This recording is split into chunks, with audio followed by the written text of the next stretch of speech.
let's introduce ourselves in. You got me, ever present, Eddie Duah.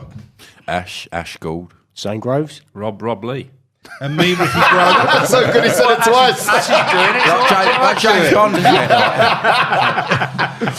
And I'm Ricky Grover, and our guest this week is my mate, Tom Latchem. How you doing? Not just any guest, Rick. Steady. He's a special guest. Yeah, he's a special guest, but I do want to say he's a journalist. Because he's your mate, give him his credit. Journalists in punching distance would normally get a dig. But Tom is an old mate of mine. He's a good journalist. He's a proper one. You've got your own show on TalkSport. I do indeed, yeah. Yeah. Extra time. Yeah, so he's got a lot going on, and he's going to be getting involved with us, and I'm not going to let him go till he says some good things. Oh, good. No pressure. I'm quite excited about having Tom here because there's a lot of questions that I would like to ask Tom. You know, but we'll about say what? that for later. Yeah, about what? Hold tight. We'll say that for later. Yeah. Right, okay, let's get back to business. Kick us off, Rob. England performance. Which one? The one against Slovak. I did the job on both counts, really. Spurs did the job. And just though, More- really. Oh, Right. easy. It Zane. just doesn't excite me anymore, the England team. We haven't got no world-class players, bar Harry Kane, I think, at the moment. It's just I've got not to come straight in there. I think the best player on that pitch is Rashford. Yes. Definitely. I think that's a bit He's harsh, very Harry good. Kane. I won't call him world-class yet. I'm telling you now, he's the most exciting player on that pitch. I know he's brand spanking new. I know he makes mistakes. Well, he don't play with fear, does he? That's the But point. do you know what? He's got that star quality. He's one of them. He might look greedy at times. You know, they said you think about. But Rick, you say greedy at times. There was a couple of times where Harry Kane could have put a couple of players through. Yes. And he took the shot, and that's what strikers do. So And he scored with one of them. Think about that game. He was involved in every single goal. All right, The goal was pretty weak, I thought. he gave the ball away. He gave the ball away, and for me, probably that corner may have been a bit of a miskick. You know, I don't see that being a big good curling finish, hard no. pass. No. Fantastic finish, we know that. And then coming back, not taking on board that mistake he made earlier, and coming back and scoring like that with confidence. I think he's the most exciting player in this country. Let me ask Tom. Tom, you're a professional journalist. You get paid and you go around the world to write about football and speak about football. Not very well. That's why we got you here. That's why we got you here, mate. Exactly. How much am I getting today? Oh, I don't know. Same as Rob. Bottle of Volvic. Lovely. I'll take it. Which wasn't yours in the beginning to start with.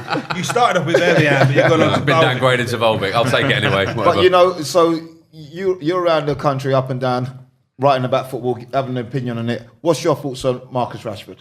I think he's very exciting. I think he's one of the only players in that side that doesn't play with fear, as I mentioned. And you can tell he just loves it. You know, apparently he's very calm off the pitch. And then he But you can steps see over that in that line and he his wants to take persona, everyone yeah. on. And that is a great quality to have. I mean, give him a chance. It'll probably be beaten out of him fairly soon. But what you said, I hope they don't break him and make him lose that confidence. Make him a But robot. I don't think it's something that is broken deliberately. I just think it comes with a lot of these guys, a lot of the England players, the pressure of it. They all fell to bits against Iceland, didn't they? For example, when it comes to the big stage, it's all very well and But good. do you think Gareth beating South- Slovakia 2-1, beating Malta 4-0 in a really rather boring, dire performance. Yeah, exactly. But when it comes to the big stage, that's when you really find out whether they can do it. I mean, they've got you'll know, Rob, the big games. That's when you find out who the top players are. We've always failed on the big stages. And Rashford's never been in one of those games yet. Yeah, but we've had Mark Owen do it. We've had Wayne Rooney do it. So But let me ask you this it's then. very difficult. Tom, Ledge. With Gareth Southgate, obviously he set his stall out pretty early on. He's given young players a chance, like your Nathaniel Chipper, Well, sort of giving him a chance. Well, giving him a chance. He put him in the squad, but He's didn't stuck give him in the squad, yeah. Not really give him a chance, he's put him in the squad. He's give the other lad a go as well, the West Brom centre midfielder.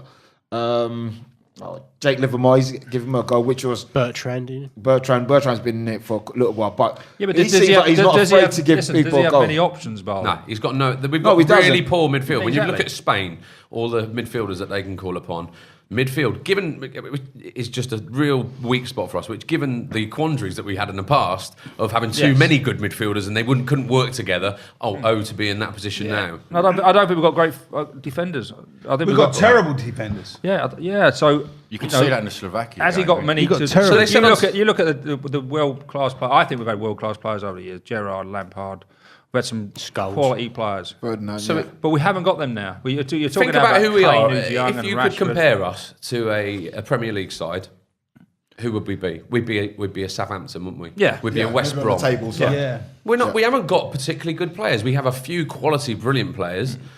And you know but not what? enough. After them England games, you know, there was although people felt low, there's a lot of people trying to talk it up, you know, saying, well, you know, we got the result, we've done this, we've done that. And then when you look at Spain play, you think, oh, tight, that's a totally different league. Yeah. You know, they play with a purpose. When you look at teams like that and you think, oh, tight, if we're playing them, we're in serious trouble. Yeah. We, you know, totally different. They've got totally different gears to what we've got. But Tom, let me ask you this then. Do you think that's the reason why we struggle? Do you think that's because there's too many top foreign players in the Premier League? Well, there's definitely not a pathway for great young players, and Chalobah is a prime example of this. You know, the guy, I saw. I'm a Bournemouth fan, so when they beat us 2-0 at our place, I went down for that. I got a season ticket, went down for that, and he was brilliant.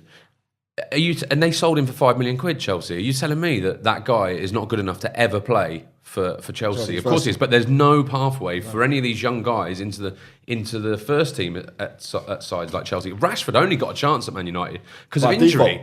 You know, and actually you wonder how many Rashfords there are at these clubs. I thought the same. Kane was exactly the same though. Kane went on loan 3 times. Norwich, Leicester, Millwall. Never hardly scored a goal. Yeah, it was only through they had loads of injuries. They had to chuck him into the Europa A bizarre example of this is Jadon Sancho, who has just gone to Borussia Dortmund from Man City for I can't remember how much, £10 million.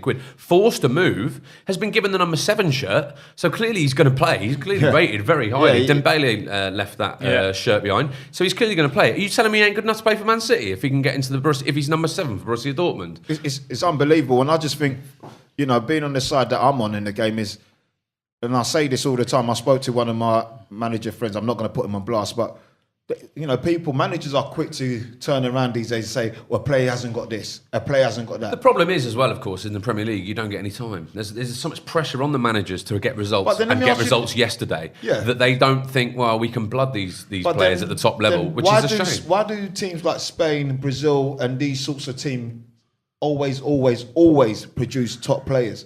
Because again, the same rule must apply. But that's what I'm saying. The same rule must apply because you've got to give these boys an opportunity. I will say, if you watched the England under 21s last night, I know they only played Latvia, but they were brilliant. And a lot of those players from the under 21s came through the under 20s and they won the World Cup. Lewis Cook's the captain. He's a Bournemouth player. I mean, he's not even playing for Bournemouth at the moment, which I find inexplicable. But there is some really great players coming through. Now it's important that the clubs give them the chance to play in the top level to bring them through. But whether they'll get that chance... How does that happen? It doesn't, like you said, they I think last week. The solution is, and as you know, I don't know nothing about football, Tom. None of us do, mate. None of us do. But that's why you bought Rob knows. Rob knows. I've heard he's doing a thing or two. Allegedly.